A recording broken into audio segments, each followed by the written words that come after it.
Fala, Gabeira! Olá, esse é o 10º episódio do nosso podcast. E hoje eu vou falar um pouco da eleição, para variar, mas vou falar da eleição já tentando extrair algumas lições. Nós estamos entrando na reta final. Eu diria que nós estamos na grande curva, passando da grande curva para a reta final. E alguma coisa eu acho que já aprendi com essa campanha eleitoral. Eu participei de todas as campanhas eleitorais, ora como candidato, ora como jornalista, que foram feitas no Brasil desde a redemocratização. O que eu concluí nessa campanha, e que é interessante, eu já devia ter concluído há mais tempo, é que apesar de você ter planejadores, marqueteiros, jornalistas analisando, é um processo muito mais incontrolável do que se pensa. Evidentemente, isso já ficou um pouco mais claro ali em 2018, quando o Bolsonaro levou uma facada em Juiz de Fora. Um lobo solitário, que não estava previsto em nenhum plano, acabou fazendo com que a eleição tivesse o seu maior fato político ali, naquele momento. E agora também nós vemos vários episódios que são mais ou menos incontroláveis. Eu digo mais ou menos e vou explicar por quê. Por exemplo, a morte de 2 petistas por admiradores do Bolsonaro. Um foi no Paraná, o outro no Mato Grosso.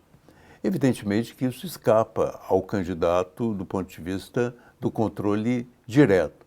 Mas o discurso de violência, o estímulo ao uso de armas, isso facilita muito a existência desses crimes. Mas esses crimes que não foram planejados dentro da campanha acabam sendo um fato político novo. Da mesma maneira, e eu acho que esse é o tema que eu gostaria de conversar, é o auxílio emergencial. Todo mundo pensava, o Bolsonaro principalmente, o Centrão, os analistas políticos, que o Bolsonaro, ao criar um auxílio emergencial de R$ 600, ele teria um grande avanço eleitoral entre os mais pobres. Isso não aconteceu. Evidentemente que nós podemos dizer que o auxílio eleitoral de R$ 600 foi uma bala de prata que mascou, que não funcionou. Mas por quê? Muita gente admite que Bolsonaro chegou tarde, outros acham que Bolsonaro sempre foi contra as ajudas emergenciais, ele sempre foi contra auxílios como o Bolsa Família, achava que isso era comprar votos, e agora, ao fazer, ele, evidentemente, que não foi convincente. Muita gente também acha que o auxílio emergencial falhou como instrumento eleitoral porque o Lula e os políticos que disputam com o Bolsonaro disseram, olha, recebam o dinheiro e votem contra o Bolsonaro.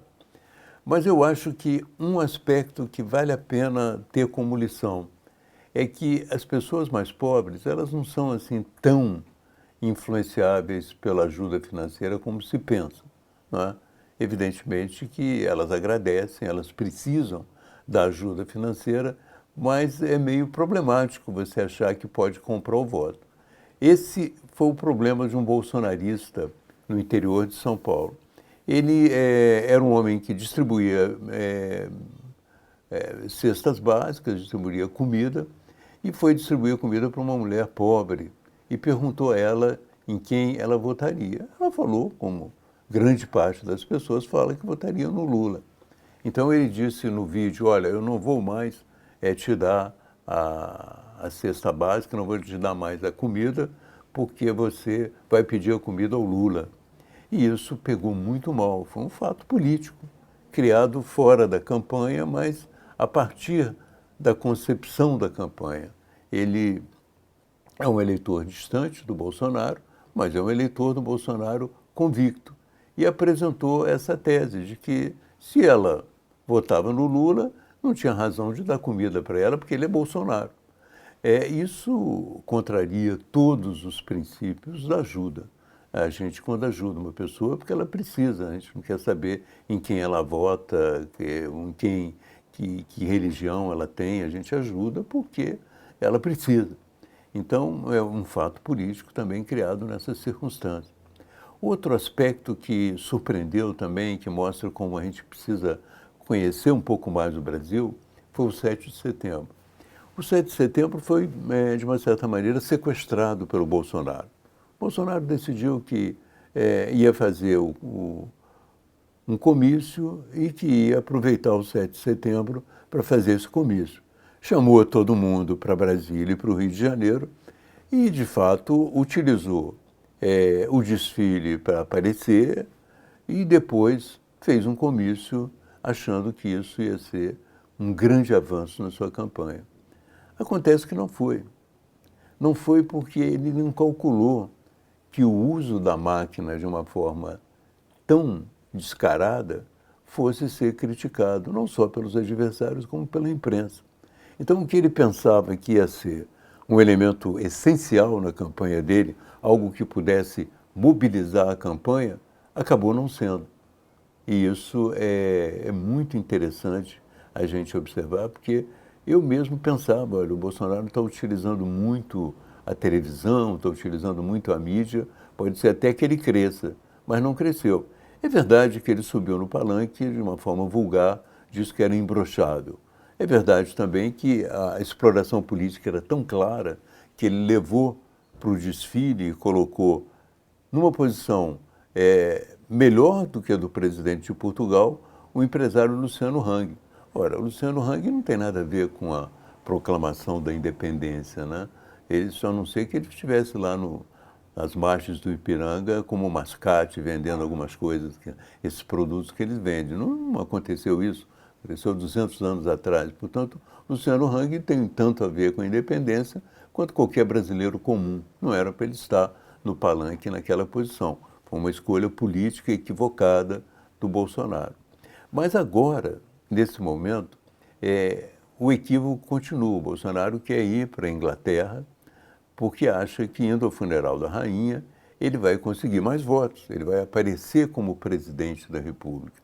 Aliás, é uma coisa fora do comum na campanha dele. Decidiram que ele precisa se apresentar como estadista agora no funeral da Rainha Elizabeth e na ONU, para que as pessoas o vejam como presidente da República. Que coisa mais patética. Depois de 4 anos de governo, ele vai aparecer como presidente da República só agora. Ele vai tentar convencer agora que ele é um presidente da República. E eu já disse que o Bolsonaro na Inglaterra, ele não vai conseguir votos, né? Primeiro porque a rainha não faz milagres, ela está morta. Segundo porque ele não vai ressuscitá-la. Se ele conseguisse ressuscitá-la, talvez ele pudesse ter um grande impacto na campanha. Então, o que ficou claro, né, que nós conhecemos talvez pouco a reação do povo brasileiro e controlamos pouco o que se faz fora do domínio da campanha, fora do planejamento de campanhas políticas. E, se nós observarmos bem, o povo brasileiro, nessa campanha, até agora, né, se nós consideramos que estamos entrando na reta final, o povo brasileiro se comportou bem. Houve esses casos de violência que muitos, escaramuças também, com gente tentando agredir verbalmente outro, tentativas de interferir em manifestações políticas, mas até o momento as coisas foram mais ou menos claras. As pessoas julgaram o governo do Bolsonaro, julgaram o que ele fez no seu governo, julgaram até agora o que ele fez durante a pandemia e estão julgando também todas as suas tentativas de conquistar votos tardias, né? Ontem ele, inclusive, fez uma autocrítica que não, também muito tardia. Ele disse, olha, eu não devia dizer durante a pandemia que eu não sou coveiro, eu me aloprei, me comportei como um aloprado. Mas agora, né, e mais ainda, ele ainda defendeu a ideia de que a vacina pode transformar a gente em jacaré. Ele não fez a crítica disso. Ele disse, não, isso era apenas uma imagem, entende? Também não fez a crítica da cloroquina. Enfim, ele continua com os erros que cometeu durante a pandemia e não percebe como ele foi muito julgado por isso. Da mesma maneira, ele não percebe como foi muito julgado por todas as suas ações do governo. É isso que hoje importa numa campanha eleitoral. As pessoas compreendem o que o governo faz e, de uma certa maneira, o julgam independente das grandes tiradas eleitoreiras. Aquelas pessoas que trabalham em marketing político, aqueles organizadores de campanha, talvez possam refletir comigo nesse momento e compreender que o buraco é mais embaixo. O povo brasileiro está mais maduro do que nós pensamos que ele está.